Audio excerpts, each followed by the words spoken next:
Hey, um, yes. All right. Hello and good afternoon, everyone. Welcome to our weekly HEI virtual showcase with US Higher Institution.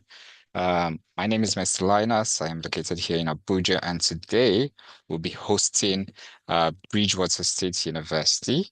And I have Jen here and the house. I have Justin, who are represent our university representative. And I'm going to give them the opportunity to introduce themselves and proceed with your presentation.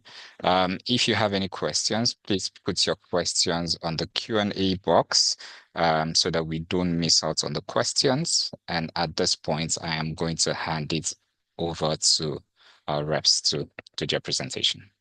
Great. Thank you so much. Thank you so much for the opportunity and for having us today. We are delighted to talk with all the potential interested students about Bridgewater State University. My name is Jen Curry. I am the Director for International Student and Scholar Services. I'm joined by my colleague, Justin.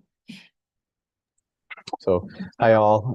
It's very nice to talk with you today and share a little bit about our campus. We really appreciate you taking the time to join us. So thank you. Great, thank you. So we have kind of a formal presentation about BSU that we'll go through. And as we mentioned, if there's any questions, feel free to ask us in the Q&A.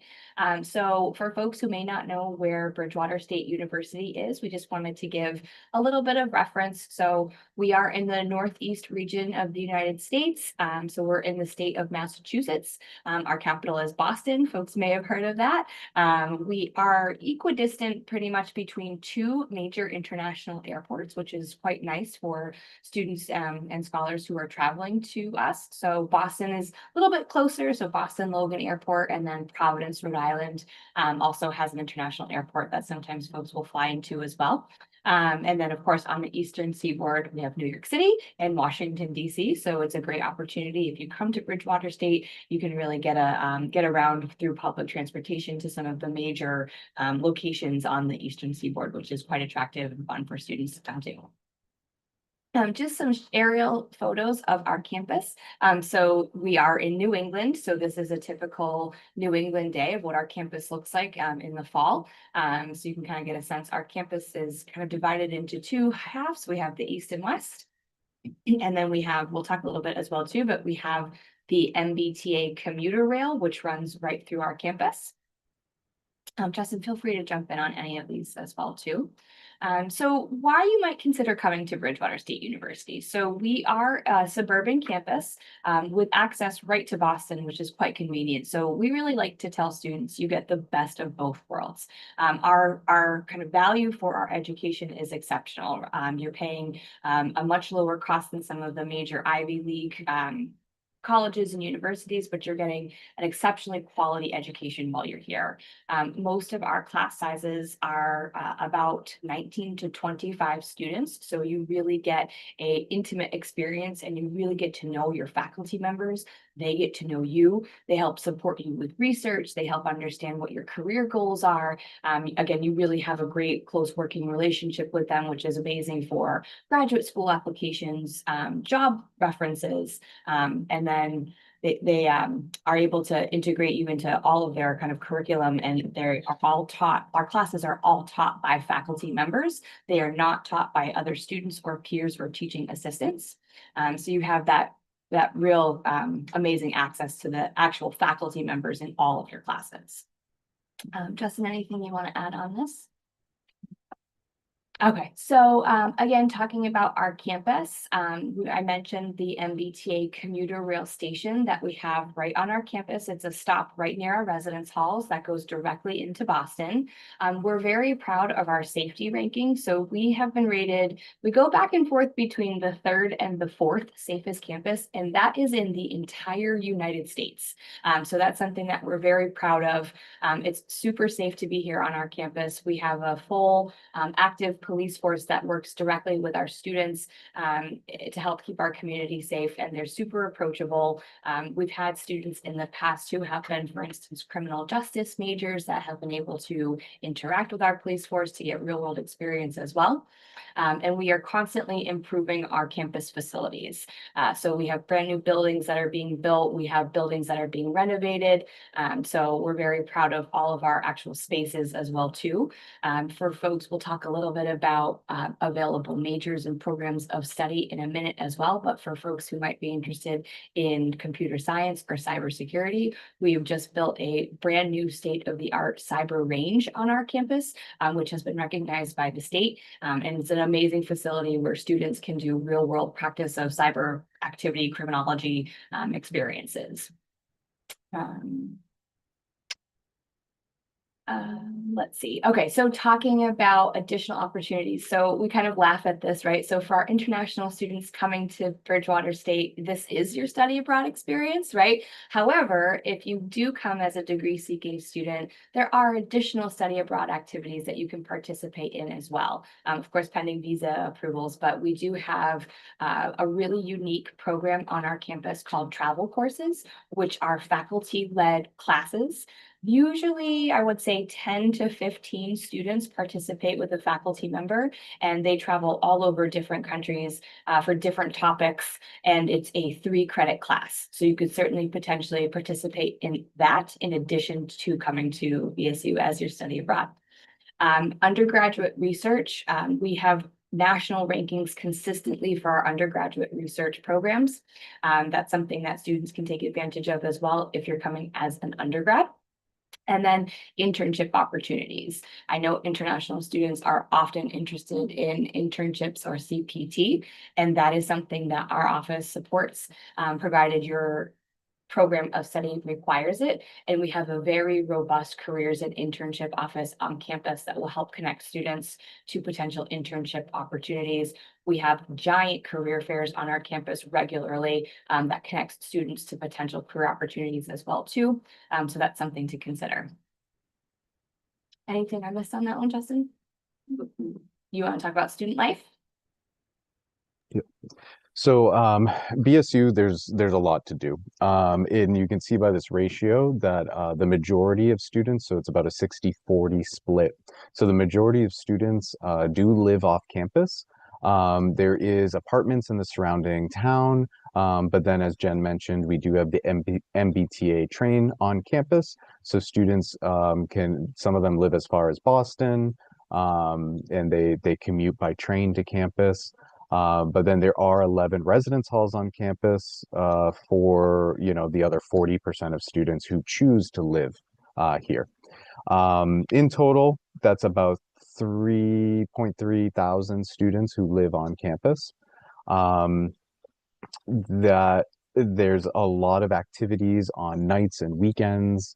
The dining halls are open nights and weekends as well. There's just a lot of students choose to stay or go off campus, explore Boston, explore Providence. There's a lot to do in the region, the area.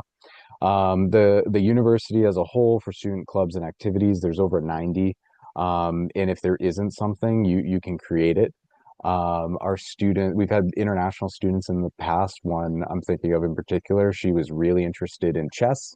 Noticed there was no chess club on campus, got a few friends together, and then got recognized by the Student Government Association, got an official chess club set up, and was able to receive funding for events and programs for that club. So our international students are involved, they find opportunities, and they create their own. We have Division III athletics, but this is usually where Jen talks. We really have Division I facilities. We have phenomenal. I mean, they're not actually Division I, but we have Division I quality facilities. Athletics field. We have a swimming pool on campus that's open to all during open swim hours. There is a full access gymnasium with state-of-the-art equipment, weights, running track. You name it, they have it over there. And then we have Division III sports teams, intramurals, any type of sport you can think of, we probably have it. But there's a lot of opportunity there. Greek life. So you may see in movies and television, fraternities and sororities are a big part of American college experience.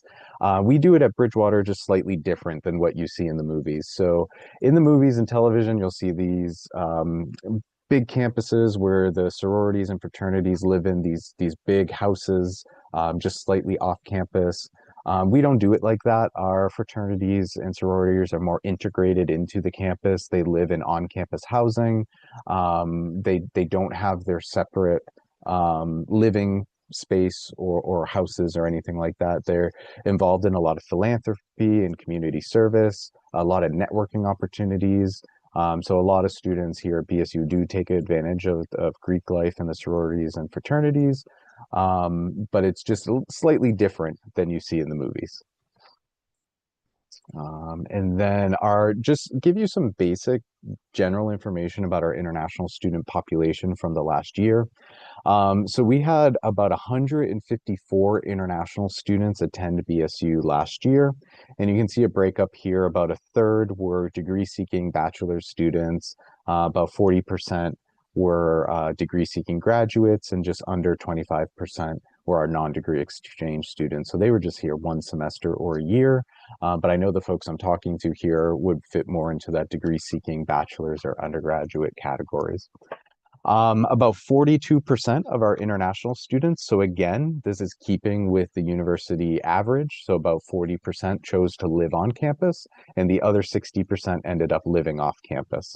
And that's by choice. About 25% of our international students chose to work on campus. Employment opportunities can be limited for international students because the US government believes your reason for coming to the US is to study, and employment is secondary to that primary mission. So on-campus employment is the main way that our students find employment. But not all of them choose to. Some students, get involved in sports and find other ways to occupy their time, and then some students choose to work on campus. OPT, so optional practical training. If you study in the US in F1 status, you would be eligible for optional practical training after graduation. So about 80% of our international students last year chose to go on and apply for OPT, meaning they are currently in the US working in their field of study, and they're eligible to work for up to a year. And if they're in a STEM field, science, technology, engineering, math, they're eligible to work for a total of 3 years. But yeah, the other 20% either elected to go back to their home country, maybe they changed their status, or they went on for a higher degree. So we have some students who completed masters, who've gone on to complete or to apply for and get into doctoral programs at other schools. So that other 20% is they elected not to apply for OPT. Here's a full list of our undergraduate, so our bachelor's degree programs. As you can see, we have a pretty comprehensive list. We started out as a teacher preparation school, so you can see a lot of these programs are education specific, but they're not all.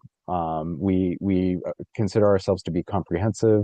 We have computer science, as Jen mentioned. We have cybersecurity, brand new facility. It's state of the art.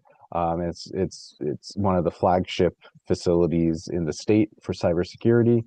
Some of our other bigger programs among international students is our management programs, our communication program, our public health. A lot of international students interested in that program. And then one of our more interesting programs is photonics and optical engineering. So it's my understanding it's under the realm of like physics, but it is our only engineering program as of right now. And it's one of the few, as far as I know, state-of-the-art lab, photonics and optical engineering. If anyone's interested in that, we can share more information later if you want to reach out. Graduate programs, again, pretty comprehensive list. Some of our biggest ones for international students is accounting, biology, computer science, and then pre-K to 12 education is one of our more popular programs as well. But we have limited options at the graduate level, but that's true at most schools. Our public administration, I forgot that one. That one's very popular among international students as well. But yeah, if anyone has any specific questions about programs, happy to answer them later. Here is an image of just kind of like what our library looks like. So it's an open library, OpenStack. There are librarians who can help you in finding research and books and articles, but you can access it yourself, open computers. So the campus research and facilities are available to all students. I can explain this. So admissions requirements. So this is specifically for our undergraduate, so our bachelor's programs. You can read this more in depth, but it's pretty standard for what you'd find at most schools. One of the things we'd like to point out is that we are SAT optional. So if you've taken the SAT and you wanted to submit those scores, you're more than welcome to. Our admissions team takes a holistic approach. So they look at all of your grades, your GPA at your high school, all of these things they kind of put together and then look at you as a whole and determine eligibility for admission. SAT is optional. It may not be required for you. If you already did it, you're more than welcome to submit it. It will definitely be considered. We have a list here on the right-hand side of our English proficiency. So if your high school was not taught in English, then you will need to submit proof of English proficiency. Here are the scores that we accept. The more accessible one, I think, for most students, it's become the most popular, is Duolingo. And then I guess the other thing we'll point out is academic credentials and transcripts. You'll need, and this is all listed on our admissions website, but you'll need to get your transcripts evaluated by a third-party company. There's a list of them on the admissions website. They do the evaluation and for the accreditation, and then they for the credentials, and then they provide that to BSU. So we get a sense of the equivalency to the American educational system. That way they can determine your eligibility. Graduate, so master's degree, you'll see that a lot of these things are pretty similar to the bachelor's level. Resume is one exception that's a little different, but the essay, personal statement, academic credentials by a third party, credit evaluation, all of that. Depending on the program, you may be required to take a GRE or provide GMAT scores, but that is not required for all programs. It's major specific. And then you'll see here on the right-hand side, we also have the English proficiency scores for the master's level. So they are a little bit higher at that level. I did just Justin, so you know, I dropped in the chat the link to our international admissions portal. So if you click on that link, you can get to either undergraduate or graduate admissions. Okay, and then so what Jen just linked in the chat is this portal here. So if you go to that link, this is what you should see. This first page will take you, or actually are on the general admissions website. This is how you would get to it. Click international, and then this one here on the right is what the page would look like. The left-hand side is the portal for undergraduate bachelor's, and then the middle one is if you're interested in a master's program. All right, one thing we do like to emphasize, the affordability of BSU. So Bridgewater State University being a public school, we are slightly subsidized by the state of Massachusetts. And then we do like to make our education available and affordable to all. So at BSU, you'll find there's a lot of alums who work here because we truly believe in the value of the education. So myself, I've gotten both my bachelor's and my master's at BSU, and I'm still here. And Jen, she got her master's here, and she's still here. We've both been here well over a decade apiece. So you can see, compared to some of the other schools in the southeast region of Massachusetts, you can see what an annual tuition would cost. This is just tuition and fees at the bachelor's level. So you can see here at BSU, it's just under 18,000 US dollars, but compared to the other schools in the southeast region, we come in at the most affordable option. And then we have a similar one for the master's level. So again, these are the exact same schools comparing the graduate tuition. At BSU, it's just a little over 9,000 for a year. And you compare to some of the other schools in the region, that comes in at half or more, or half or more compared to these other schools. Yeah, I can do this. So then funding opportunities. So at the undergraduate level, all applicants, when you receive admission, you qualify for the Horace Mann Scholarship. That's $5,000 for the year. That is directly applied to your e-bill, so it helps offset the cost of tuition, fees, housing, if you live on campus. So that will get renewed annually as long as you remain enrolled at BSU and you maintain good academic standing. So that's all bachelor students, no separate application. So one thing I do want to point out, that 5,000, if you go back here and look at that's almost 18,000, take 5,000 off of that. And that's the real cost of attending.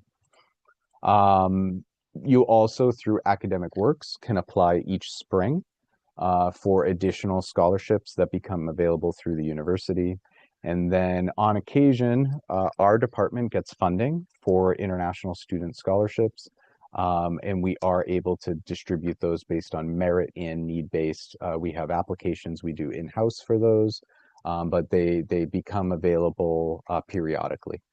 At the graduate level, funding may be not as instant, but one of the, as say the Horace Mann, but one of the big benefits of being a graduate student is you're eligible for graduate assistantships. And at BSU, the assistantships are, you work for a department, and it can be any department on campus that has an available position. It doesn't have to be related to your major. You work 20 hours a week for that department, so you're gaining practical experience. You're getting paid minimum wage 20 hours a week, and then you're also receiving tuition and fee waivers. So your tuition and fees, that 9,000 for the year, is paid for.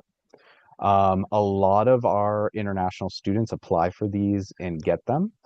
They are competitive, but there's a lot of them available on campus, and we find most of our students who apply are successful in obtaining them. And then also through Academic Works, there will be more scholarships that become available in the spring. This is Bristico, our mascot, kind of at homecoming, one of our big events on campus. And that is kind of all we have, unless Jen, you'd like to add something else. But otherwise, it's been a pleasure, presenting to you all. You can follow our social media here. You get the link to our admissions portal. I know Jen put that in the chat, but then also our contact information is here as well. Thank you. And I do see one question that was asked. We can talk about that live. So the question was around PhD programs. So at this time, Bridgewater State does not offer PhD programs. We offer bachelor's and master's degrees. All right. Thank you so much for that amazing presentation. Yeah, so now it's actually time for question and answer. So if you have a question, please put your question in the Q&A box. But of course, I do have a couple of questions myself that I would like to ask, as others are preparing their questions as well. So I just wanted to have an understanding of the $9,000 for the graduate program. Is that just like for tuition cost alone, or for the entire cost? That's correct. Of That's a great attending? question. So that cost is for our academic tuition and academic fees. So for a graduate student to attend BSU, in terms of cost of tuition plus cost of living, I believe we're at about $35,000 total for one academic year. Okay. And then, of course, if students are, so that's the amount that we would need students to show for proof of their financial support in order to issue the I-20. But as Justin said, many of our international graduate students take advantage of the graduate assistantship, which again is an amazing funding opportunity because then all costs of academic tuition is covered, plus they receive a paycheck up to 20 hours a week. All right. Thanks for that. Is there a cost of application? The I don't know applications if that are, was mentioned. yes, they're $50 US for an application. Okay, can students get a waiver for it? We do not offer application waivers at this time, unfortunately. But if students are using the Common App, if they're going through that process, we do participate in the Common App, so they can use that application too. Okay, all right, thanks for that. Another question I have, so I would like you to share some light on what you think an ideal candidate would be for Bridgewater State University. What's the type of students that you're actually looking out for? Justin, you can feel free to jump in on this too. So just to be clear, so Justin and I sit in the International Student and Scholar Services office. We're not formal admissions counselors. But I would say the types of students that we are seeing and our international applicants are highly motivated, hardworking students, students who are interested in their programs, interested in learning, interested in connecting with their faculty members, getting to know those faculty, having those relationships, conducting research, driven, motivated. Justin, I don't know if you have any other thoughts. So speaking about just BSU students in general and not just international, but one thing that is I think special about BSU is that predominantly the overall student population is first generation. So a lot of students who come here, this may be the first time for a lot of their families that students have gone to college.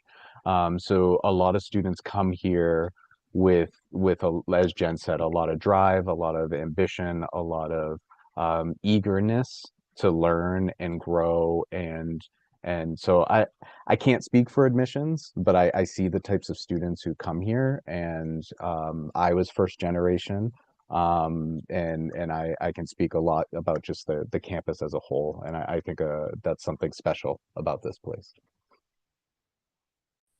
Okay, thank you so much for that.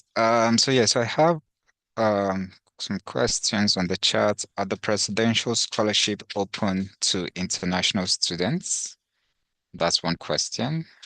Then there's a follow-up with you have other scholarship listed on your website. Are international students eligible or are scholarships stackable?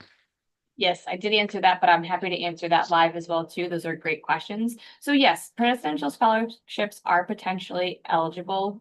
Your international students are potentially eligible for those. And yes, you can stack scholarships, absolutely. And we do see that occurring for students.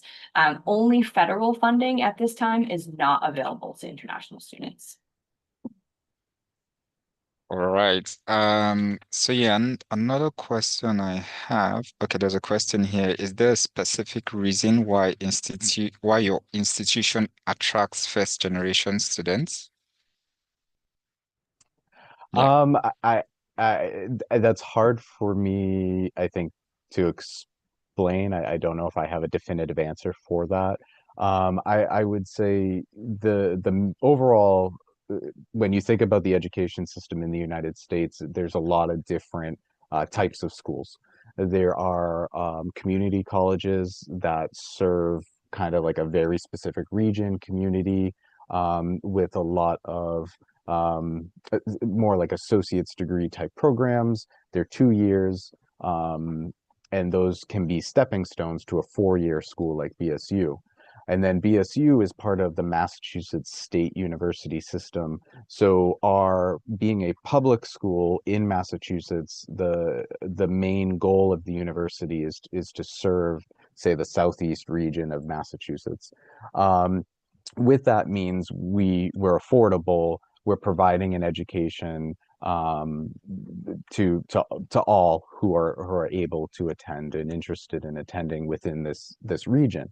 But then you move up in like the types of schools. There's the UMass system. There's also private schools, and what we find is private universities tend to cost more money. And then, as far as I can tell, I don't know what more they offer aside from a higher price. So from my experience and for myself, I came to BSU because I was first generation. I found the university to be an affordable, high quality option. As Jen had talked about at the beginning, the class size is about 19 to 20 students, where at some other bigger, more expensive schools, you may be in a classroom of 100, 200 students. And so here you get a personal experience, a personal relationship with your professors. They know you by name. And the classes are taught here by the professors. They're not taught by teaching assistants or graduate students. So I would say there's a lot of value. I don't know why. I would assume that value both in the cost, but then the quality is what attracts a lot of first generation. If that's my thought. Jen, I don't know if you have any other ideas. Yeah, I think that's a great answer. I mean, I'm a first generation college student as well. And so I did my undergraduate at a very expensive university that I just finished paying off, which was wonderful. But then I chose to do my graduate education here at BSU. And I still have working relationships and close confidants as some of my professors that have now turned into colleagues. And so I think that that's the experience that a lot of our students have, that when they're out in the professional settings, they still have those networks of their faculty members that they had while they were here. And so for me as a graduate student at BSU, I loved being in a classroom with, I think one of my grad classes was, one of the max classes was maybe 10 people. So being in that academic setting was really amazing, because you get that attention from your faculty. They're teaching you at a level that's so intimate and so personal, that you just felt like you were getting, I felt like I was getting the most out of my graduate experience that I could. So that it was a wonderful experience for me. And like I said, I love being in touch with some of the faculty that I was taught by, and to be able to use them for their expertise still as colleagues is invaluable. So I do see a couple other questions in the Q&A. So a question on how soon is admissions processed after everything is submitted? So that's a great question, right? So it's usually we're waiting on completed applications to be submitted. Typically we say about 3 weeks, 3 to 4 weeks at the max. We try to turn, our admission staff works very hard trying to turn over the decisions as fast as possible, especially for our international applicants, because we all know that there's additional steps that are involved for our international students. And then the question around the visa in suspension. So we're operating under probably off of the same information that you all are seeing and reading right now. So that is the directive that we've been hearing, is that new visa appointments and interviews are on suspension now until they are issuing guidelines for social media review. So we're hearing kind of mixed things from students out there right now, that some of the consulate websites are telling a date that they will resume operations, and some are not. So what we are telling our students is to just keep us updated, keep us informed on where you are in the process, and just know that if you apply and you are admitted, and for some reason your visa appointment is not able to be booked in a timely manner, we can defer your admissions acceptance up to 1 year. So if the visa becomes a problem, you do have a little bit of leeway, and we can support you through that application. All right, thank you Uh, so much for sharing that. welcome. We're slightly past time, but I do have one question I'd like to ask. Do you have an honors program for undergraduate students in your campus? We do. Yep, that's a great question that we did not mention. We do have an honors program. It's part of our high impact practices, and students can participate in that through their office. Okay. All right. Thank you so much for sharing that. I see there are two questions that have already been answered on the chat. So yes, and there's a link that you can click so that you can have access to information about the graduate program as well as the undergraduate as well. So we've actually come to the end of the session. Thank you so much, Jen and Thank you. Justin. It was actually a good time getting the information from you about your school. So yeah, so with that, I would say thank you all. Thank you everyone for joining this session. And we would be seeing